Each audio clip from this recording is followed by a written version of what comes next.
Here we are, 26 2nd Avenue.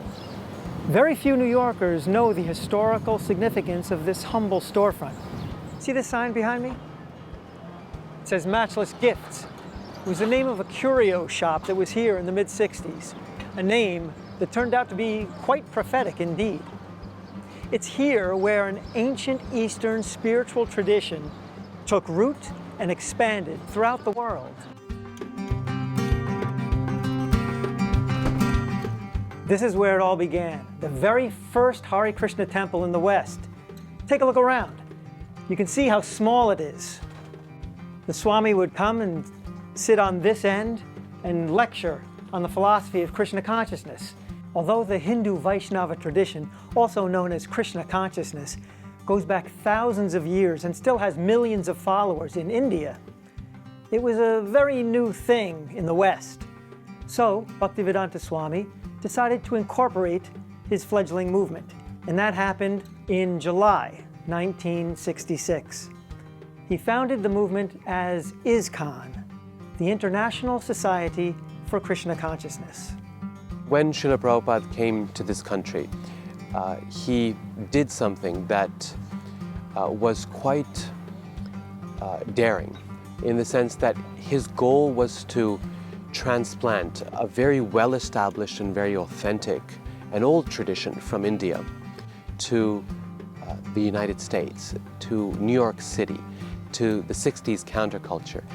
I mean, if you look at it comparatively, there couldn't be two more different cultures than these two.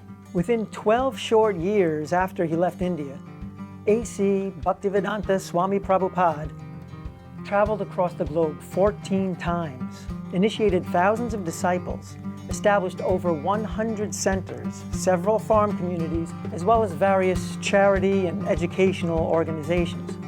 But what happened to his legacy after he passed in 1977? Where does his organization stand now, 5 decades after he established it?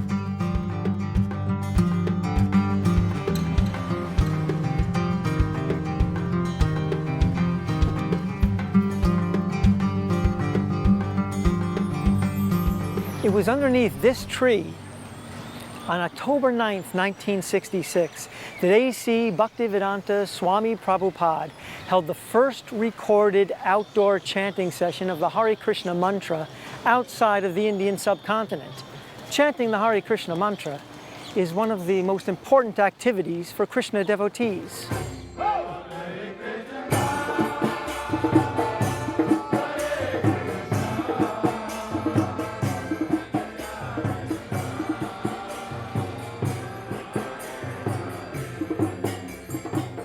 We've got lots of singers here, lots of musicians, and lots of dynamic people who want to share their joy and their happiness and the purity of Harinam, of Krishna's names. And so there are quite a few different initiatives going on. The Harinam itself goes out every day, and that is generally 2 to 3 hours. People from so many countries come here. So you can sing to all over the world when you come here on Harinam.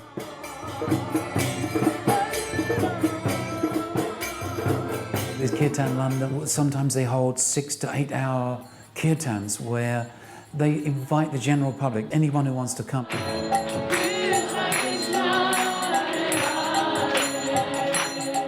I always come to kirtan to go deep inside. Well, I cried even more than usual. It connects me with happiness. There's been kind of a surge over the last 15 years where we've seen more and more the youth of the Hare Krishna movement are just set alight by their desire to specifically do kirtan.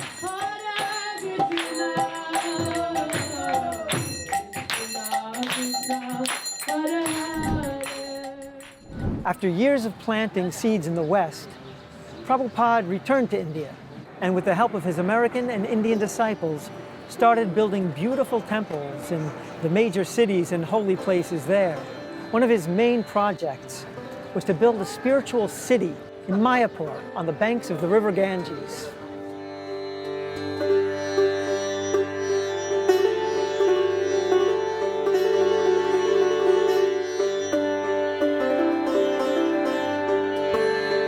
Prabhupada was planning a project that was far bigger than ever had been attempted by anyone else. A temple like this has never been built for hundreds of years. We want to make this like a gem. This temple, the Temple of Vedic Planetarium, can unite the whole world and establish the peace and prosperity all over the world.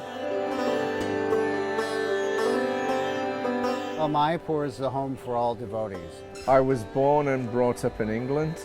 I was born in Cape Town, South Africa. I was born in Detroit, Michigan, in America. I'm from Brazil. I was born in Bengal. My wife, Maya Pureshwari, is from Ukraine. I originally come from China. We actually had a visitor here once from the UN, and he said, wow, this really is the United Nations here. It's amazing how people can understand each other, although they're so different. We have a oneness on the spiritual platform, and at the same time we recognize the differences. There's variety as well. Mayapur is just a happy place.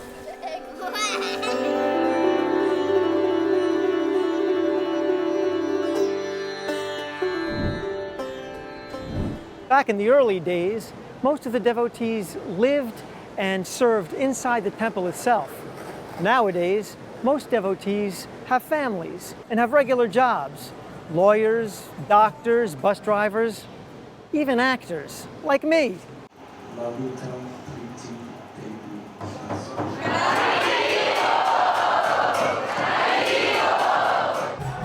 Today is the Ratha Yatra Festival in New York City.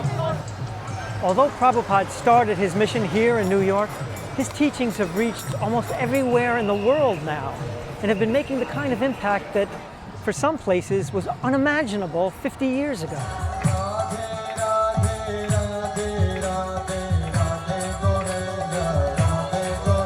На самом деле, ни разу не была на таком концерте, поэтому очень понравился данный формат. Очень много эмоций получила. Я работаю в нефтяной компании полдня, а в остальное время фотография, моя профессия. There is no material reasons why this movement grew so much. Definitely, grace of Srila Prabhupada and his way of presentation, because so far we distributed millions of his books, probably around 20 million of Prabhupada's books, and people just by reading his books become devotees, become convinced. His presentation is absolutely unique. I was interested in the literature, and I stayed in the movement because there was music. There was something I could connect to, and I could immediately find my role, my place in the community.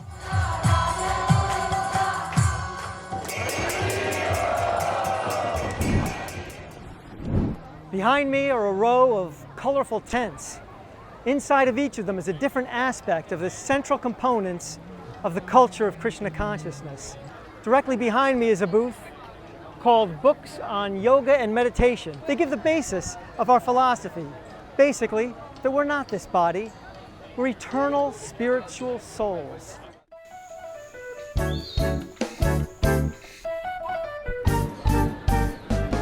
A BBT ela foi criada por Prabhupada há mais de 50 anos com o intuito de ter documentado, né, o seu conhecimento para poder levar para todas as pessoas, né, aquilo que ele acreditava.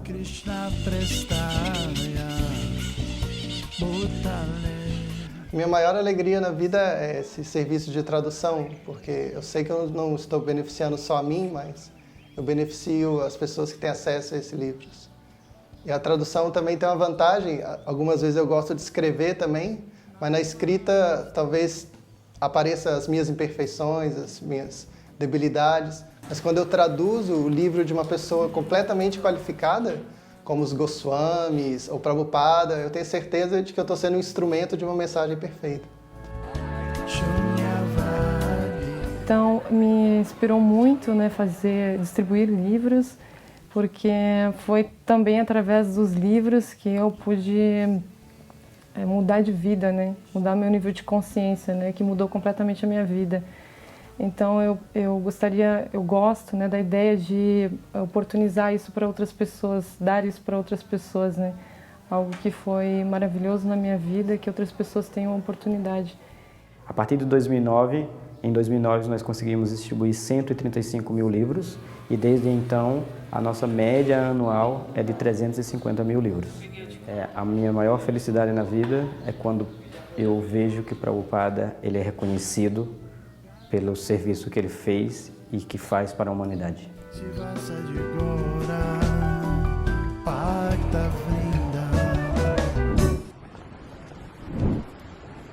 Vegetarianism is one of the most important aspects of a Krishna-conscious lifestyle. Devotees try to cause the least amount of suffering possible to other living beings. This is called ahimsa in Sanskrit. It's the principle of non-violence. Prabhupada and his followers have contributed tremendously to the fact that vegetarianism is much more popular now and has even become somewhat mainstream.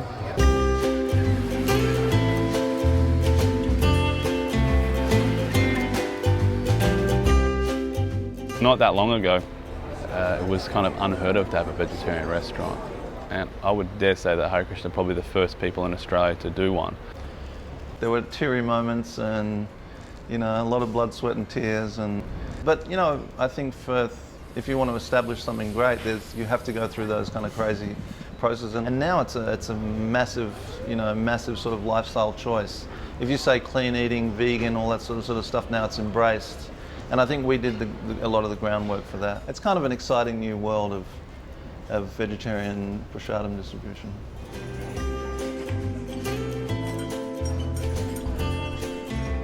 I always eat at Govinda's, just a natural routine. The best recipe for people to be happy, I think that developing an attitude of service towards other people. The reason we do what we do and we push every day is the reciprocation we get from the people we're doing it for. And every day they're coming in, we have people coming in multiple times a day even, and just showering with us appreciation and affection and love.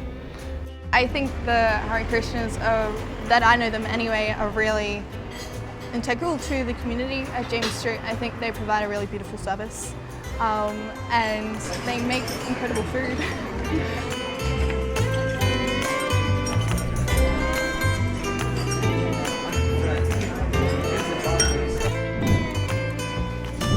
Giving out prasadam, or sanctified vegetarian food, is a symbol of love and care, and is an integral part of the ancient spiritual Indian culture. When Prabhupada first started attracting followers, he personally cooked for them and personally fed them. Later on, he asked his disciples to make sure that no one ever went hungry within a 10-mile radius of any ISKCON center.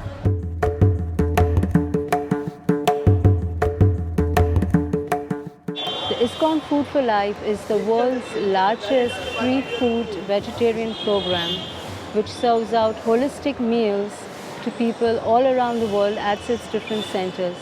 The Food for Life initiative in ISKCON Mumbai started in 1980s and is still going very strong, where a holistic meal is served to people every day, morning and evening.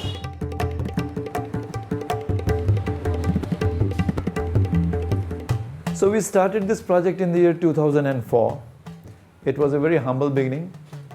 On the first day, we went to one school which had only 900 students.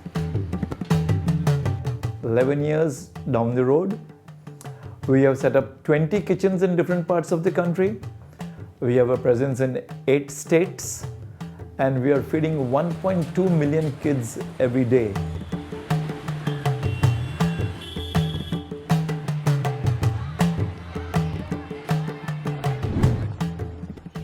Although he started his mission in a big metropolis, Swami Prabhupada inspired his followers to establish farm communities, leading a lifestyle of simple living and high thinking. He taught them to respect nature and how to be self-sufficient, living off what the land and the cows provide.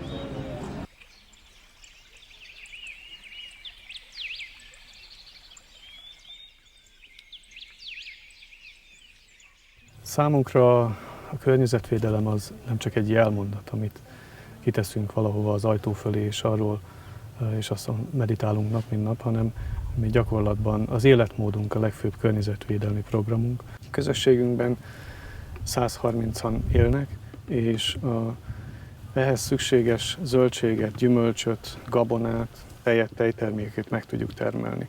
Gabonából több mint 10-szeres túltermelésünk van. At the moment we have around 50 cows and oxen. We have our own water system. So Krishna Valley is completely off the grid. No gas, no water, no electricity is coming in. Krishna Valley has a really great reputation of being the largest sustainable eco-village in Europe.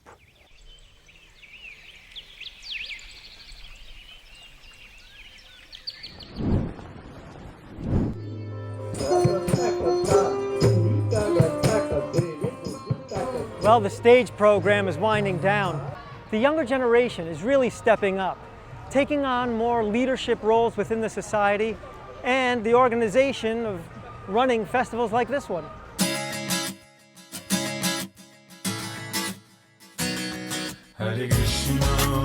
I've always felt that my mission is to be of use. I have a teaching degree, so my primary job is teaching. What we really look at is a holistic approach to education.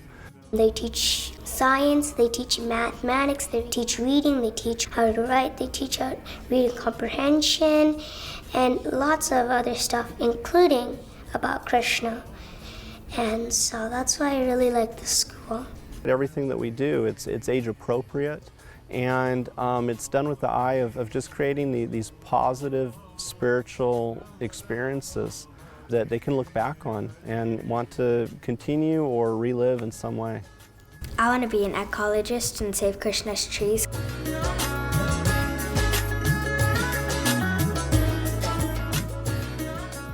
I think ISKCON's contribution to the world around us has to do with the fact that it provides an authentic spiritual perspective on many of the issues that face us in the world today. We live in a world that is technologically very advanced, that is scientifically very accomplished, and yet a world where people are seeking community, they're seeking heart, they're seeking relationships with other human beings, and are seeking meaning and purpose in their lives. And what ISKCON does, I think, is provide the opportunity, provide a pathway to finding that meaning and living it in a day-to-day way that is at the same time connected to our world around us and yet gives meaning and hope for something much greater than we human beings can imagine ourselves.